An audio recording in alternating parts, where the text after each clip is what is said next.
குடியரசு துணைத் தலைவர் சி.பி. ராதாகிருஷ்ணன் வரும் 5ஆம் தேதி கோவைக்கு வருகை தர இருப்பதாக பாஜக தேசிய மகளிர் அணி தலைவர் வானதி சீனிவாசன் கூறியுள்ளார்.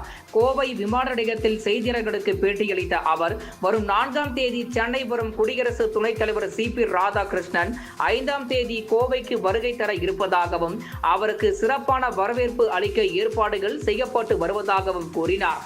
மேலும் நாட்டிலேயே சாலை விபத்துகளில் அதிக உயிரிழப்பு ஏற்படும் மாநிலங்களில் தமிழ்நாடு முதலிடத்தில் இருப்பதாக அவர் தெரிவித்தார். முதலமைச்சர் மு.க. ஸ்டாலின் மேடையில் கேமரா முன்பு திட்டங்களை அறிவிக்கும் போது நன்றாக உள்ளது எனவும், ஆனால் மேடைக்கு பின்பு நடப்பது சம்பந்தம் இல்லாமல் இருப்பதாகவும் அவர் விமர்சனம் செய்துள்ளார். மேலும் கல்விக்காக திமுக அரசு நடத்திய விழா தொடர்பான கேள்விக்கு பதிலளித்த அவர், அது டிராமா அரசாங்கத்தின் இன்னொரு நடவடிக்கை என்றார். சாலை விபத்தில் அதிகமாக உயிரிழக்கக்கூடிய ஒரு மாநிலம் என்றால் அது தமிழகமாக இருக்கிறது. அது முதலிடம், 2வது இடம் இதே மாதிரி தான் இருந்துட்டு இருக்கு. ஆனால் முதலமைச்சர் திரு ஸ்டாலின் அவர்கள் தொடங்கி வைக்கிற திட்டத்துக்கும் அது மக்கள்கிட்ட போய் சேர்றதுக்கும் பெரிய வித்தியாசம் இருக்கு. நல்ல மேடையில் கேமரா முன்னாடி நல்லா தான் இருக்குது திட்டம், ஆனால் மேடைக்கு பின்னால் நடக்கிறத பார்த்தா தான் அதுக்கு சம்மந்தம் இல்லாத மாதிரி இருக்குது. அதுக்கு இது ஒரு உதாரணம்.